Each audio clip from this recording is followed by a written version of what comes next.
Today we're going to test out the 3 greatswords that were added in Shadow of the Erdtree. And when I say these greatswords are greats, I'm not lying. One of them is equally strong as it is janky, another is just flat out amazing, and the last of the bunch doubles as a gun. So you guys are in for a treat. Sit back, relax, and let's get right into it. DLC greatsword number 1 is going to be the Greatsword of Solitude, with its unique Ash of War Solitary Moon Slash. You get A scaling in strength and D in dex, and while it does have a unique Ash of War, none of the attacks are unique. You get the basic Greatsword light attack, string, and heavy attacks, as well as the jumping light, jumping heavy, running light, running heavy, crouching attack, and backstep.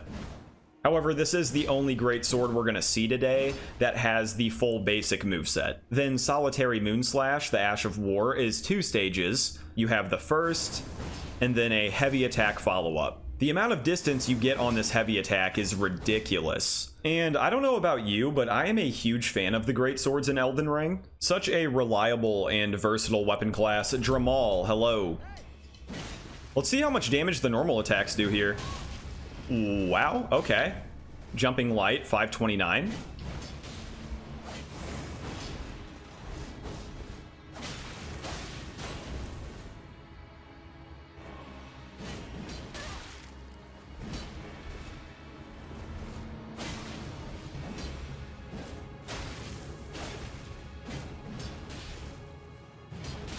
Really good damage. Oh, that didn't roll catch? Well, that did. GG. I gotta say, those light attacks were doing numbers. I guess now I'll see what I can do with a heavy attack. Dramal again. Hello. 915. Okay. Hey. Not bad.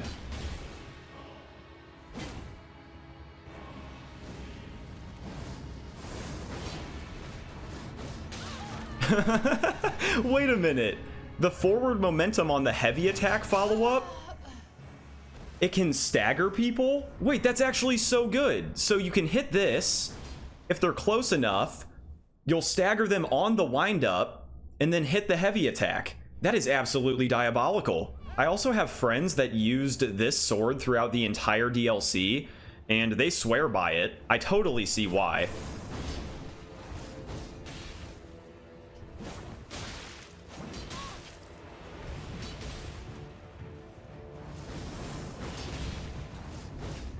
Nice. That follow-up heavy is insane.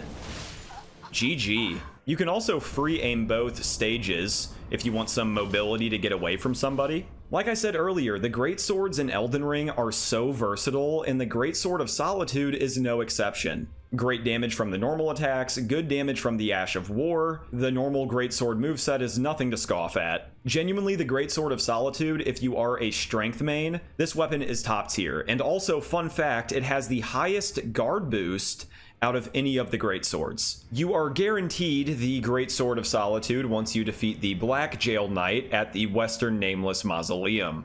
DLC Greatsword number 2 is the Greatsword of Damnation, with its unique Ash of War Golden Crux. You get C scaling in Strength, D in Dex, and D in Faith. You're going to want to stick to Strength and Faith for this. And I was debating on using the Gun Sword second, but we're going to save that one for last. For now, you get to witness the unholy amount of jank that this sword has. The light attack string is the normal Greatsword light attack string.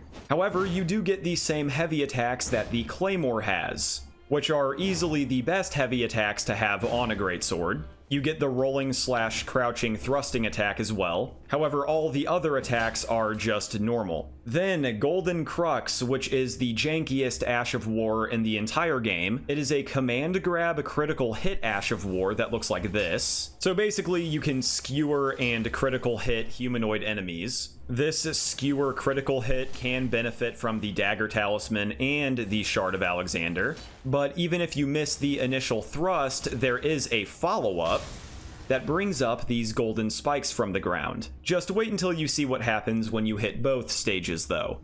Who is this? Pyra. Hello, Pyra. Can I skewer you? Maybe?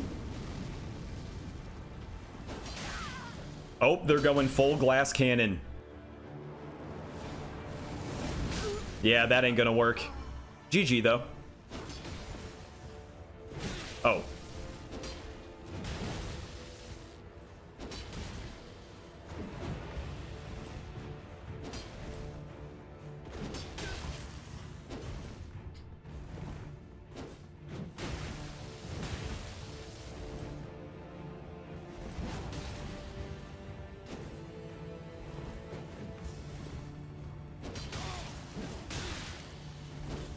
Nice.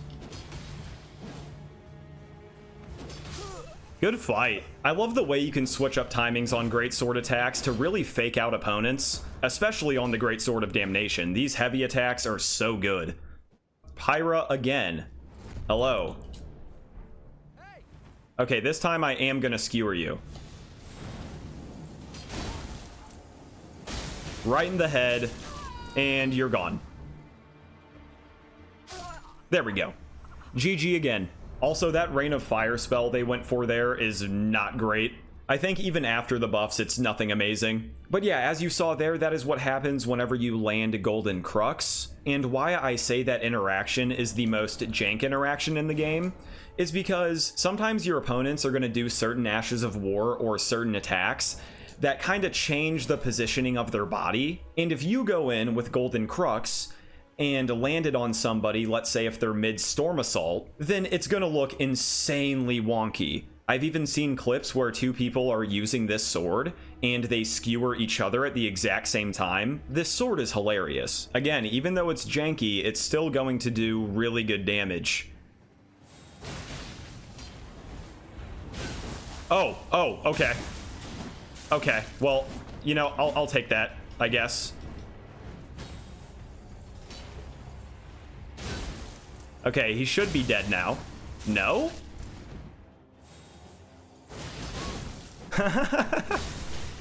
Oh, yeah. Oh my god. What? Dog, what is this lag?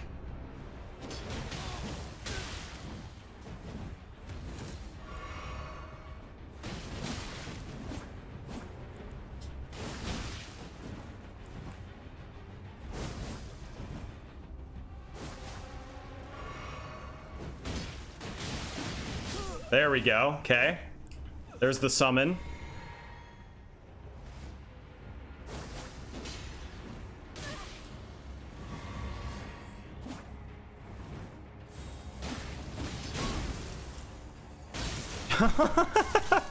There we go. GG, guys. You get the Great Sword of Damnation from Midra's Remembrance, who is located at the end of Midra's Manse, which is the Legacy Dungeon in the Abyssal Woods. Now, the third and final greatsword of the video is the Lizard Greatsword. This is infusible and buffable, so I'm going with Blood Affinity and Spinning Gravity Thrust for my Ash of War. Get descaling in Strength, C in Dex, and D in Arcane. And this is indeed the quote-unquote gun sword that I mentioned earlier. And yes, I do like to call this the gun sword because the heavy attacks on this weapon do shoot a projectile. So as you can see, whenever I do a heavy attack, the tongue on this lizard shoots out. And yes, the projectile can do status effect buildup, and that also means if you hit the projectile and the thrusting attack on one target, you can get 200% status effect buildup. Every other attack in the moveset is totally normal though. Quo-Star Cosmo. Hello, Cosmo. We about to get freaky. I'm about to shoot my tongue at you. Thoughts? Nice. That was uncharged. I wonder how much a fully charged one would do. Okay, good damage out of the running heavy. That's nice. Oh, I like it.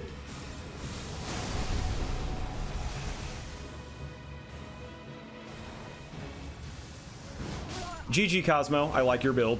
So charging the heavy attacks definitely affects the damage you get out of the projectile, as it would with a normal heavy attack. And the animation on the attacks feels really smooth. The projectile does come out decently fast. So far, I am a fan. Jenna, hello.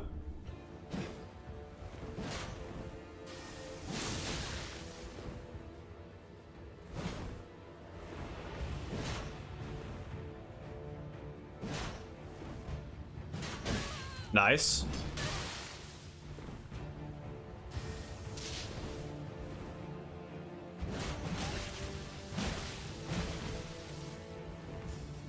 All right, what about spinning gravity thrust?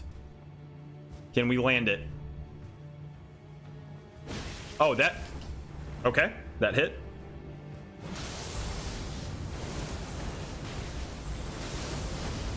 Nice, GG. Jenna again, this time with the bolt of Grand Sax. Okay.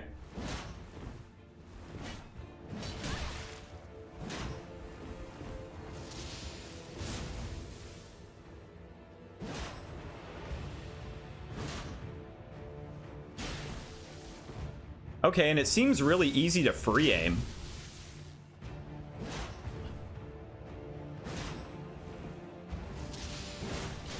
Oh, not good.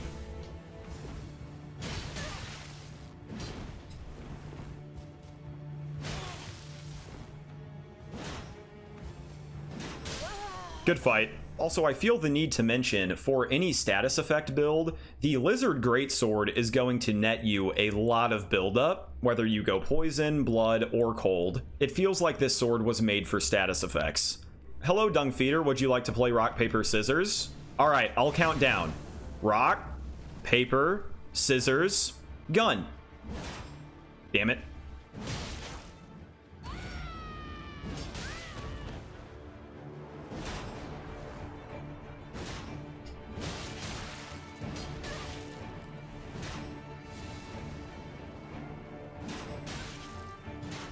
Oh, nice.